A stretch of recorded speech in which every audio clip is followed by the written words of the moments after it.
Welcome to Nicu&You. I'm Belle Stevenson, and this is a podcast where we try to make sense of the neonatal journey, one conversation at a time. Before we begin, don't forget to like and subscribe. It really helps us share this information with other families who may be navigating the neonatal journey. I'd also like to say a quick thank you to Salento and Meritcom in Strabane for very kindly sponsoring this episode. Salento and Meritcom have supported Nicu&You and have been strong supporters of the One Day at a Time project from the very beginning. We're so grateful for their support, which helps us reach the families who may need this information the most. Each week we explore the world of perinatal and neonatal care through lived experiences, professional insight, support and education, sharing honest conversations that help parents and families feel less alone on this journey. Before we begin today's episode, we want to share a gentle content note with our listeners.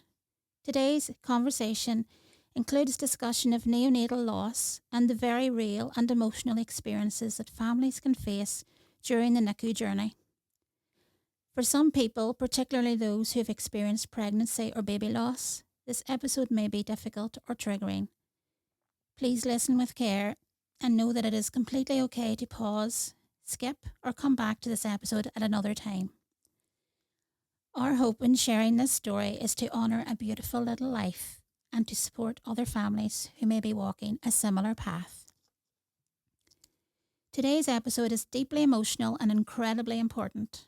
Our guests are Geraldine, originally from Northern Ireland but now living in Canada, and her husband Adam. Their story is one of immense love, heartbreaking loss and extraordinary strength. Their baby boy Kian spent 6 months in NICU in Canada before sadly passing away. Thank you both for being here today. I really appreciate you coming, and I know it's difficult, so I'm really, really grateful that you're here to share your story. So Geraldine, I'll turn to you first, and I suppose we'll just talk about, when did things start to go wrong? How many pregnancies had you? Was Kian your first baby? Yeah, Kian was our first. He was our first pregnancy. I think it was around about 9 weeks or so. I got like a bladder infection or something. And then from then on, it was just downhill. I guess it just caused an infection. And then I was leaking the amniotic fluid. And there was no fluid around the baby. I had went to the doctor and she said, that my amniotic fluid was low. And I don't know, I didn't feel like it was, they didn't say to me like this is really, really danger serious, or anything? like danger, like, I don't know, it wasn't really... It's like a normal thing in your head. Well, not normal, but I don't think they really portrayed how serious it was. Like, I didn't get that urgency, like, right off the bat. Because I was still going to work and stuff and waiting. I was waiting then to see a specialist to get this ultrasound and stuff. But I had a really good boss, and she just was like, "You need to go home. You need to rest." Like, the doctor did mention, like, about resting and stuff. I don't know. I didn't feel like it was talked like seriousness of it. Like, I didn't quite grasp it. I didn't know really either what was going on. But so at what point did it become like a realization that this isn't right? Something's really bad here. Like, what conversations do the medical professionals have with you to make you realize this isn't really going to be good? We went for an ultrasound. That was our fetal assessment. Yes.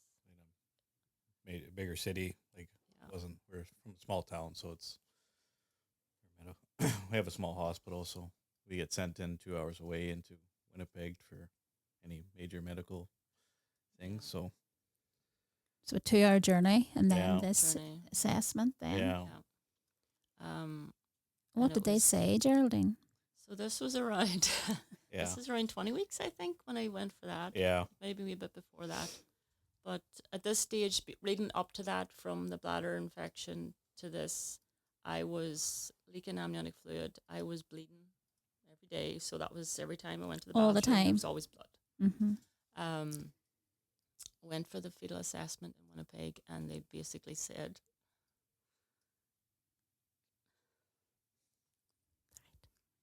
told us, It's okay.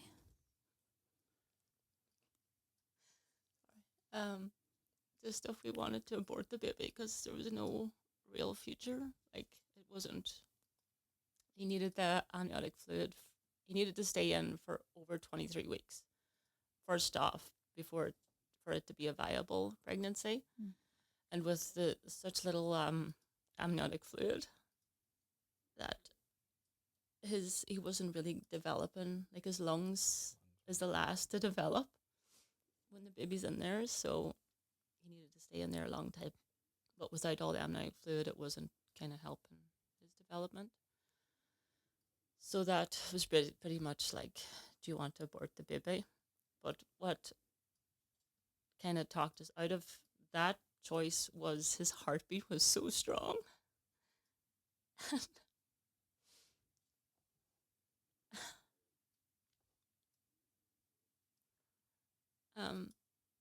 His heartbeat was so strong, and we just kept hearing stories of hope of other people whose babies survived like from 23 weeks on. So we, in our heads, we had it like we need to get to 23 weeks, and as far as we can past that, for the baby to develop as much as possible.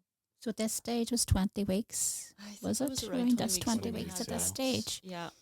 Yeah. The fetal assessment. So then as the next few weeks went on. Yeah. The doctor also said that we need to move either into Winnipeg, because when that baby decides to come, because it's going to be so small, that it's going to be quick. And our closest hospital, Brandon, which is about 40 minutes away from where we live, there was nothing really they're not really set up for that. The ICU, like, it's not set up for that level of care. Yeah. They do have a NICU, but not for that urgency of a NICU, like preemie. Mm-hmm. So we basically had to either move to Winnipeg or just have the baby and just say her goodbye, like have a pass kind Mm-hmm. of. So then we ended up getting into Winnipeg. Adam's work, he talked to them because he was working out of Winnipeg, and they rent him an apartment, and they give us the apartment so we could be close to the hospital. Mm-hmm. So we moved in there. I think it was the day before, or 2 days before. It was the day before I would have been 23 weeks. So that we had our first night in the apartment. Adam went to work the next day, and he went to work, and I was in the apartment, and it was funny because I was talking to Mom on the phone, and I was getting like these like cramps and stuff, and I said to Mom, I was like, God, this baby's just lying awkward. Like, it felt like his head was pushing out the front and his feet was pushing the back, and it was kind of coming and going. I was like, can he not get comfortable? Like, is he just... And Mom, I guess, kind of picked up on something. So she says, maybe you should call the hospital. And I was like, oh, okay. So I did. And your mom was here in Northern Ireland? Mom was here. Yeah, I was just chatting to her on the phone at the time. Yeah. So it was her that said, like, maybe you should call. I think she realized that this isn't just the baby lying uncomfortable. This is contractions. Something's going on here. So I called the hospital and give them a heads up, and they said that you should maybe come in. So it was close to Adam was finished work, and I called him, and I was like, I think we need to go just in for a checkup or whatever. The hospital knows we're coming. So he got home, and of course it was rush hour. It was like panic stations. He was probably panicking. He didn't let on, but I was like, it's fine. It's probably like Braxton Hicks or something. Like, it's nothing. But anyway, we got there to the hospital and got everything sorted, and they took us up, took another ultrasound and checked me out and stuff. And I was in triage, and then they sent me up. No, I stayed over. How did that go, Adam? Do you remember that better than me? Yeah, we got moved out of triage pretty quick. I think we had a room in the maternity ward. Yeah. I think it was a waiting game to. I was. We were waiting till Yeah. midnight. We were 23 weeks, and it was, Yeah. If it had so yeah, I was having contractions. The baby was deciding to come, but they end up giving me some medicine to slow things down. Right. So that gave us another day. So the next day, it was 23 weeks. Yeah. So if the baby had to come before that, it was basically just, I would have the baby, have my time. That's what they put, this They don't cut-off interfere. thing. They don't interfere before 23 weeks. Or 23. That's just. That was their hard. That's their hard no. Yeah. Hard line. 23 weeks. And that must have been like a devastating blow to your, Yeah. stomachs, your emotions at that stage. Like, what were you going through, Adam, at that stage? I guess after the ultrasound, when it was 20 weeks, we had a discussion. It was either we were both on the same page, which we usually are. We were, talk to each other, and it was either kind of said we either dig in our heels and fight here, or we give up now. I guess I'm always up for it. Yeah. So it was Kian's heartbeat kept us going for those few weeks. That was the deciding factor. Yeah. So strong. Yeah. And then at 23 weeks, so Kian was deciding he was coming. Yeah, he was. So they had sent us upstairs, just kind of in a maternity room, whatever, upstairs, because the contractions had stopped, and they thought, okay, she's not going to deliver. I had another fetal assessment that day, so the doctor took me in for that, and he was doing the ultrasound, and he said, get her back down to the room. This baby's coming now. He was like on his way. Right, okay. Down the tunnel, he was coming. He was coming. Oh my God. I know. So we went back to the maternity, and how did that all work out? Did they say to you, at that time, there's any risk or anything? Did they ever mention anything again?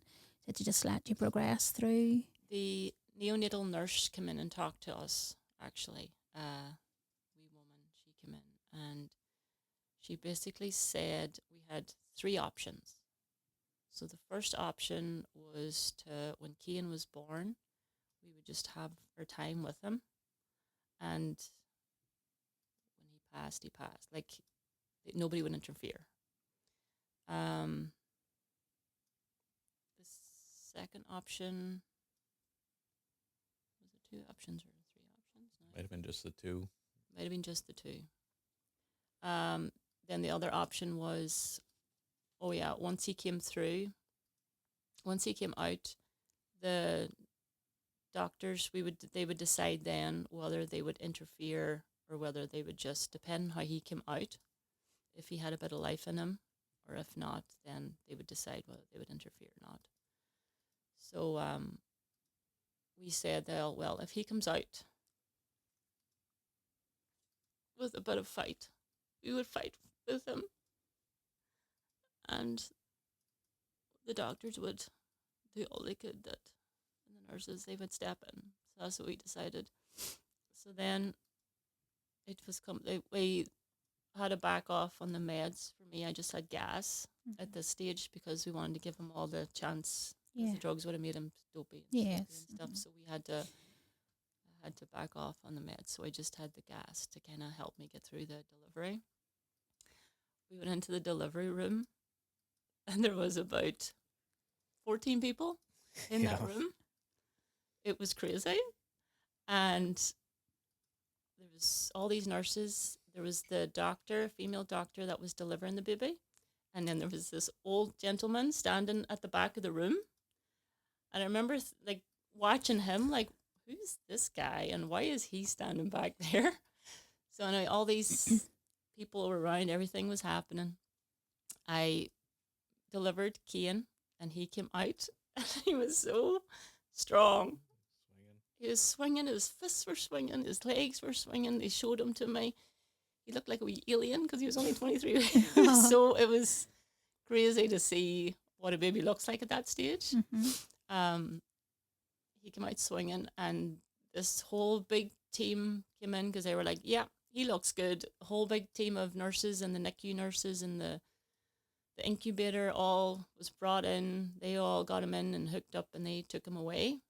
So at that point, Kian didn't need any oxygen support or any support at all? Not at that moment. I think they did once they got him into the NICU. Then they got him hooked up to stuff. But he was always... He was crying when he was born. There was making some small noises, yeah. and that was part. I remember that. Came out swinging, and I could hear his little voice or whatever. Not much, but it was. It was there. Yeah. And any hope you can grasp to, you take. So at that point, there was hope. Yeah, there was still hope at that point. There was. Yeah, he just did this. I just remember big long arms and legs, and them swinging around. Wonder where he gets that. Yeah. So that was good. That was a good feeling. That he's a fighter. So then Kian was taken to neonatal, and you were taken to postnatal, I presume, in Canada. It's the same, is it? Yeah. So before that, then they had to wait for the placenta. That was nearly more painful than the right. Yes. But I was still in the delivery room. They were cleaning things up. So then I got talking to the nurses. Yes. And at this stage, the older gentleman doctor came over, and I got talking to the doctor nurses, and I asked them. I asked the nurse or the doctor the female doctor that delivered Kian. I was like, asked them how many babies they had delivered before. Like, it was just conversation, and they said, oh, hundreds. And then the nurse says, you should ask that man how many babies he's delivered. And I was like, why, how many babies has he delivered? And they were like, thousands. And I was like, that's why he was standing. He was ready to swoop in. That's why he was there. Very good. So I was like, oh, that was nice. Yeah, yeah. So all the precautions were put in place in case anything had have gone wrong at the birth. So everything was in place at that time. Yeah. So then I got back to recovery.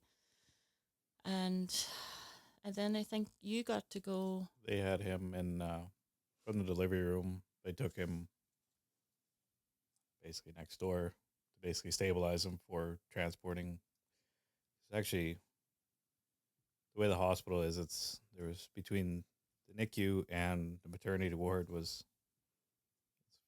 a fair walk, so they had to get him stabilized to transport him. There's the tunnels underneath the hospital, so I remember seeing him in there.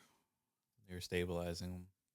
You went to recovery, and I walked with the nurses and the doctors and everything through the tunnels down up into the NICU. And you knew where he was then. So did you get into the NICU at that point? I walked in with him this same time, like.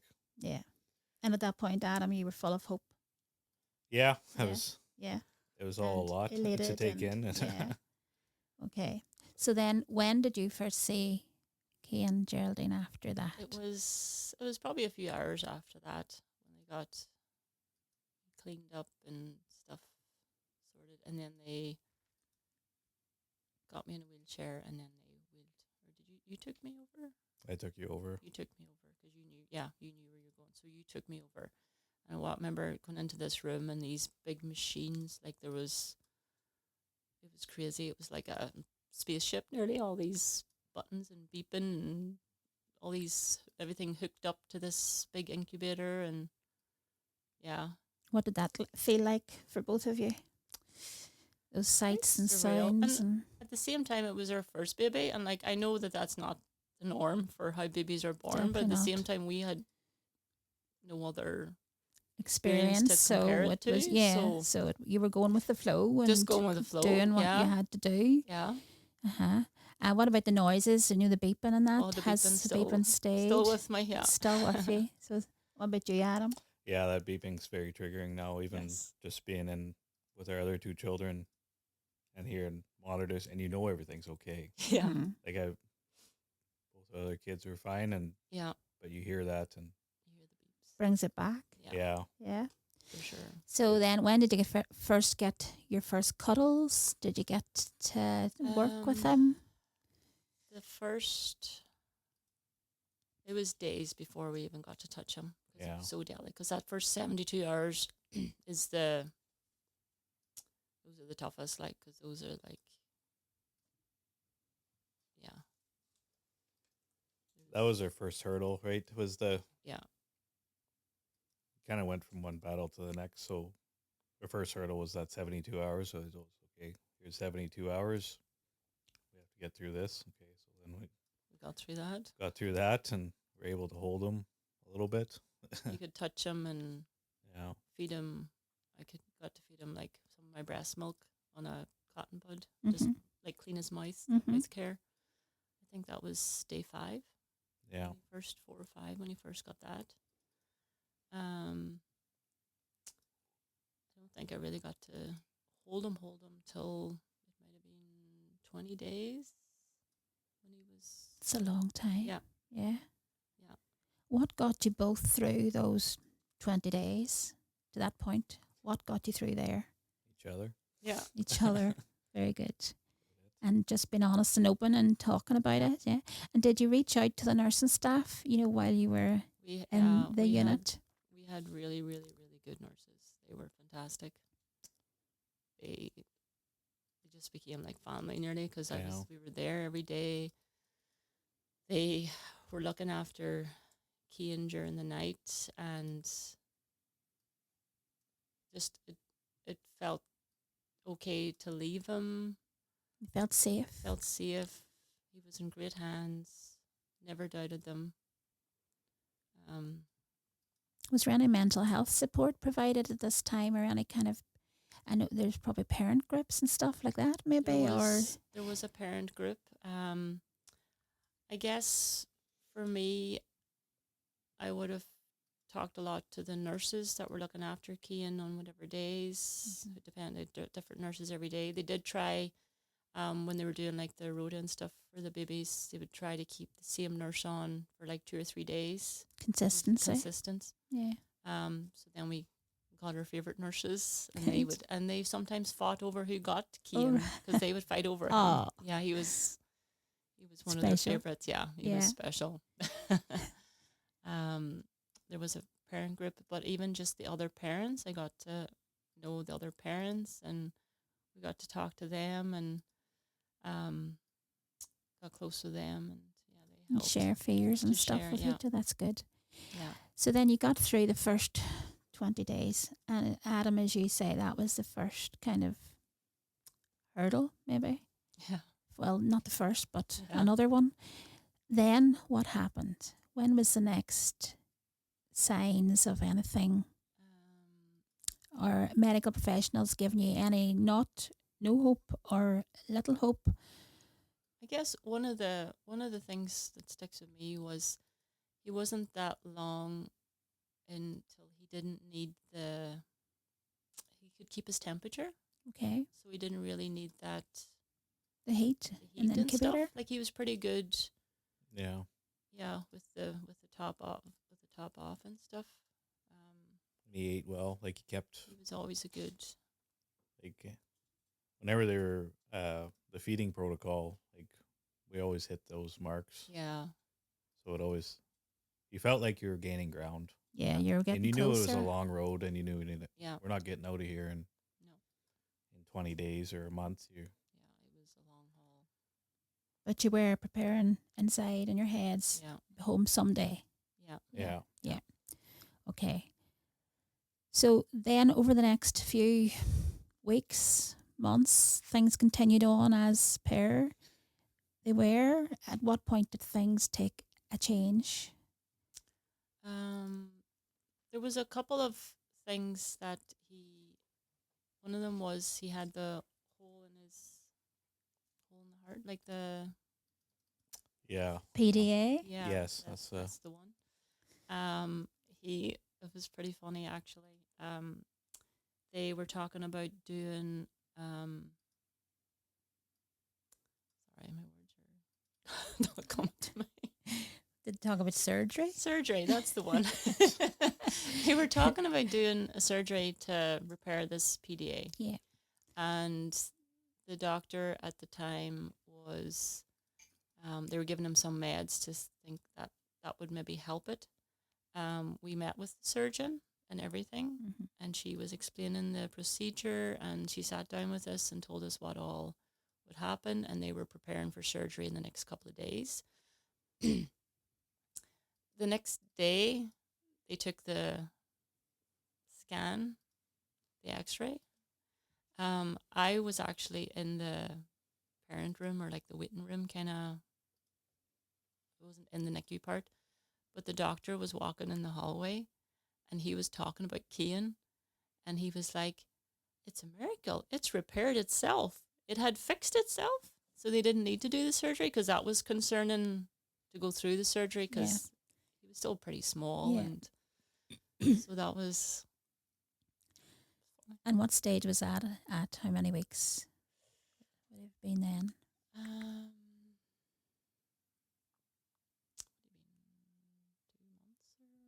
Yeah, 2.5 months or so. 2.5 months in. Yeah. So for the next 4 months, steady trips to the hospital, or did you move into the hospital? So we were in the apartment for the first little bit, and then we got a room at the Ronald McDonald House. Okay. So that was just down the street. We would get, that was handy. So at this point, was Kian's health deteriorating? Was he getting weaker, or what? He was getting stronger, and there was talk about discharge. But then... At what stage was that, Geraldine? That might have been getting 4 or 5 months. Yeah, it's getting out there. It was 2 steps forward, 1 step back for that between 2 months and maybe 5 months. So it was all small victories and little setbacks here and there. Something to pull back. But we were making progress, and it was enough to keep us going, to keep fighting on. Yeah. He was growing. He was getting. He was starting to look like a little baby. Yeah. Putting on weight and stuff like that. Yeah. So everything was showing that, things were moving, as you say, maybe 6 forward, 10 back. But there was signs that it was going forward at some point. The setbacks, at times, I guess they seemed, some seemed major and some seemed small, but it was... The problem was always his lungs. Yeah, his lungs were always the thing. Developing. Like, they weren't growing. They were always going to be damaged. I don't think they were ever going to be, like, he wasn't going to be an athlete of any kind. It was he was intubated, and they had told us from the get-go, the longer they're intubated, the worse their lungs are going to be. And they never got a good start. Yeah, he never got a good start, and then... So he was intubated after they took him to neonatal then? Is that he needed to be intubated at that point? Okay. He was, yeah. All right. And you saw that, not them doing it, but you saw him with his tubes, and you saw all that? We've... After about a month or so, he figured a new trick on how to pull the tubes out. Pull the tube out. Yeah. So got to see him get intubated a few times, which that's a very traumatizing experience, watching that. Seen him do that. So the neonatal journey then, during those 6 months, how would you explain them in your own words for anybody listening? What were they like for you both?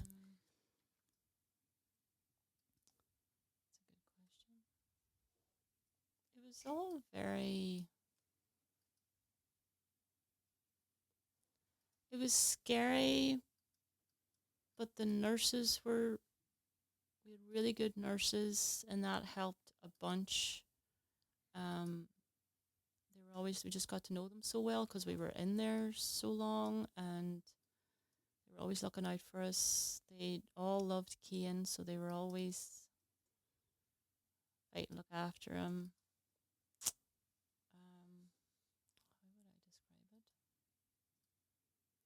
Were you afraid? Were you worried? There was always a worry, because like Adam said, like it was like 2 steps forward, 1 step back. We were like, okay, what's the next hurdle going to be? I don't know even know how I would.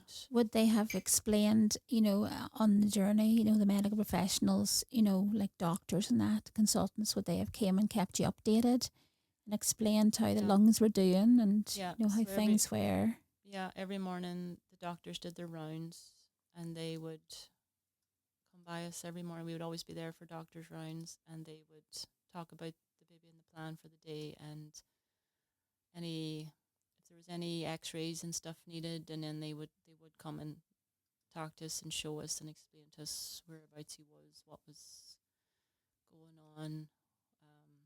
A couple of maybe scenarios of what this could look like down the line. They were pretty good that way. Yeah. And were there any like organizations like here? We've got like Tiny Life, and we've got Support Together. We've different, there's organizations like Bliss and stuff. Is there anything like that in that unit that would have maybe come in to give you a wee bit of extra support? I don't remember anything like that at all. No, there wasn't Would you anything. say it would be something that maybe is needed? For sure. Would that have helped? Oh, yeah, it would be, yeah. I think so, yeah. Yeah. Just another, because like the nurses can only, they were busy. Yeah. And I always felt like I didn't want to be taking up their time either. If there was other babies maybe needed more stuff, I would sit with Kian and help out, like do more of the stuff, hands-on stuff. But at the same time, it was scary because I always knew that, like, because at the stage then he would have his mask on, like he got out of the incubation and he was CPAP and the machines, so we're constantly holding that on to keep the numbers right because we were always watching the screen. The monitors. Yeah. And your family were still back home at this time, still here. Yeah. And what about yours, Adam? Yeah, my family was in and out. We're close to all my family. Had them. Yeah, we did. So we will skip forward a wee bit now to 6 months. Yes. And the time when Kian left. Yeah. What was the time leading up to that? What happened? How did that unfold? He was doing good, but then he got sick. And that was... It was neck. It was neck, yeah. Got neck, that was did a he? big setback for him. Yeah. He went from being on the CPAP to being back intubated again. And on nitro? What do you call that? Yeah. He also had that hernia too. Yeah. That was another surgery that he had to go through that set him back. Yeah. It was a hard thing because you have to make the decision whether they tell you should do the surgery, but it's ultimately up to you whether you do it or not. Mm-hmm. So after the fact, you start thinking maybe I shouldn't have done that, or should. Yeah, you start to wonder what yourself. You should have done. Yeah, he got sick, and then it was just a huge setback. The doctors did tell us like he might come back from it. Like we could keep giving him the meds and doing stuff. At this point, he was the worst we had seen. Yeah. They had him rocker. I can't remember the name of it. Rock something. It's a very potent drug. It's paralytic. Okay. Is what it is. So they were keeping him. Basically, we had to see him. He was they had to paralyze him to keep him stable and not moving, and so his lungs, so he could breathe, basically. Yeah. So the machine could keep him breathing. And what were your emotions like at this stage? Like, I'm sure this was... We were exhausted. Yeah, at that point, we were exhausted. At that point. I think it was just one. That's a big blow. It was a huge blow. And we just couldn't we hated to see him the way he was, because that wasn't Kian. He was so strong, and to see him just lying in the bed and just not being able to move. And if he did move, it was obviously sore. Like his numbers would all, his alarms would go off. So that's when we had to decide, like, well, it was too much. You can only watch him crash so many times. Yeah. Where the whole room comes rushing in to stabilize him. I watched that. We had seen it so many times. Each time was different, but this time was the worst. And at this point, we were like, this can't go on. Like, we outweighed our options. The doctors kind of told us I think they were maybe a little bit hopeful. I'm not sure. We had to We weren't. sit them down. We kind of had to. We had to stop them and be like, look, this is where are we going? Yeah, what's going to come from this? Like, this he can't keep going the way we're going. This is too much. He's in pain. Like, this, we can't watch it anymore. At that stage, I think we were just had enough. So we had to tell them. We had the head doctors who was very good, and I think he was such a good doctor. A lot of years in the neonatal unit, but he was very blunt, very forward, which we loved. I loved it because we didn't want to be. You needed that. Yeah, some of them kind of try to sugarcoat it a little bit. Yeah, we didn't. I don't want it. I want tell me what it. Yeah. So when in that meeting, sat him down. He said, "Well, basically from here, he could survive. We could go on another 6 months like this, and at this point, they weren't sure how his brain was going to come out of this." Yeah. And it was also looking like years in the NICU. Yeah. And we had to think, could we do this? Years in the NICU? Well, yeah. He was really, really ill. It was really bad, yeah. So how long was it before Kian passed away then? Was it from the neck then? From the neck, he went down, he went downhill from there. We got palliative care, got involved, and in the NICU. Yeah. And you still stayed in the flat or in the hospital? We were in Ronald McDonald for all of this. For that, yeah. Yeah. So you still hadn't been home? We got home a couple of weekends in that 6 months. Adam was back and forward because he was farming. I stayed during the week. Adam would come. Yeah, as much as I can. As much as he could because he was farming, But I was there. I got home a weekend here and there, but not a whole lot. So we... Yeah.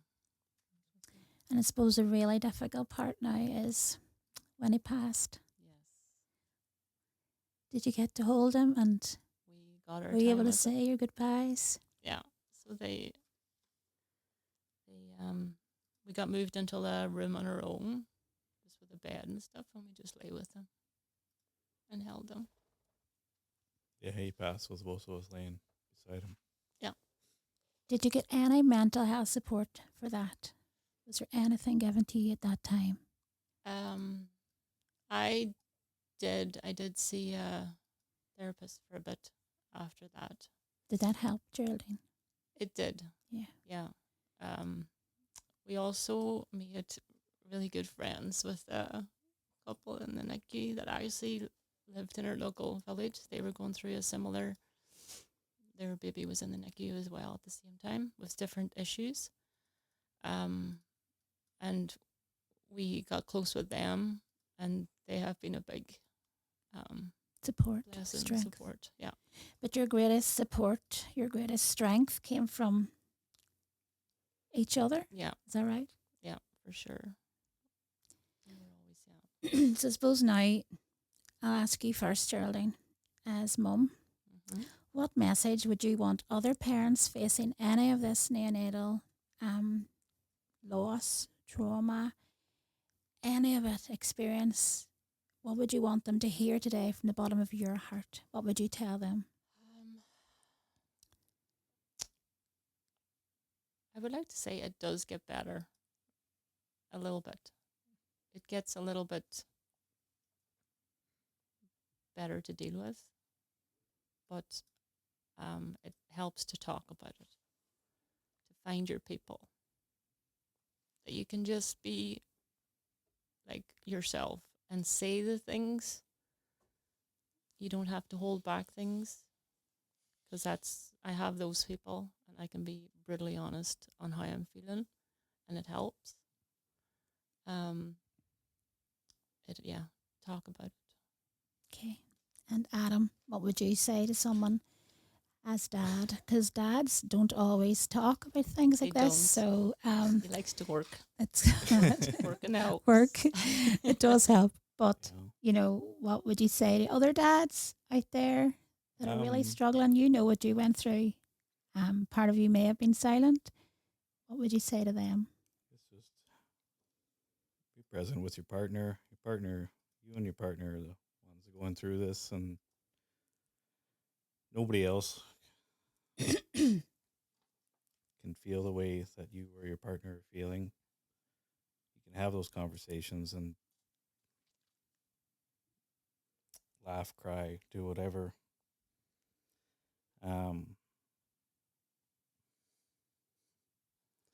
Yeah. Oh, you're very brave. Thank you. I did, yeah. So today... Sorry, I was just going to say that it's not talking about it. If you experience the loss, like with Kian, we don't not talk about him even with our children. We try to keep him alive by, like, his pictures up on the wall. Our son knows exactly he's got a big brother. And we try to keep him alive every day, like, by talking about him. Yeah. He's still with us. He's... part of the package. We made us parents, so... Yeah. And I was just going to say, today we're sitting here talking about Kian's loss. We're talking, it's sad. It is. It's emotional. It's very raw still to you. But you have taken that difficult journey and turned that into hope. The hope that you maybe lost for a moment. Mm-hmm. But you've given that hope back to other parents. And just last week, you went to Winnipeg, Nicu, with 60 packs of One Day at a Time books. Why did you do that? Because I think I would have liked it when I was in the NICU. I didn't have anything like that. I loved how the little books, you could keep track of things. It kind of like explains what was going on from the baby's point of view. I just think it's a nice little keepsake to have from the NICU. And why would you want to dedicate 60 of those to that NICU? I actually took 50 and I'm planning on taking the other 10 into Brandon NICU. Yeah. Why though? Why are you doing that? Just for all the other parents, because the NICU journey is not easy. And just, I guess, let them know that there's somebody else out there that's done it and we survived it. Not the way we would have wanted to, but we survived.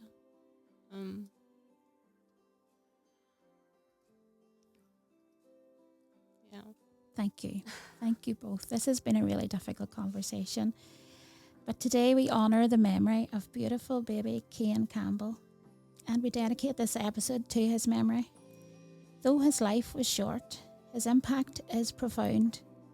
And through the courage of his parents, Geraldine and Adam, in sharing his story, Kian's legacy lives on, bringing comfort, awareness and support to other families walking similar paths. Kian will always be remembered, always loved, and his story will continue to make a difference, not just here in Northern Ireland, but the UK mainland, Canada and around the world. If this episode has resonated with any of you, please consider subscribing to Nicu&You wherever you listen to podcasts. Leaving a review or sharing the episode really helps these conversations reach the people who need them most. You'll also find links in the show notes if you'd like more support or information. Please also reach out to local organisations such as Support Together, SANS UK, Tiny Life if you need support. Final thank you to our very brave guests, Adam and Geraldine, and to Salento and Meritcom for supporting this episode and helping make these conversations possible. And to everyone listening today, thank you for trusting us with your time and your story. Whatever stage you're at, remember, you're not alone. It's a journey, one day at a time, and shared experiences really do matter. In memory of Kian Campbell, this has been Nicu&You with Belle Stevenson. Until the next time, take care. Recorded at and produced by 9874 Creative.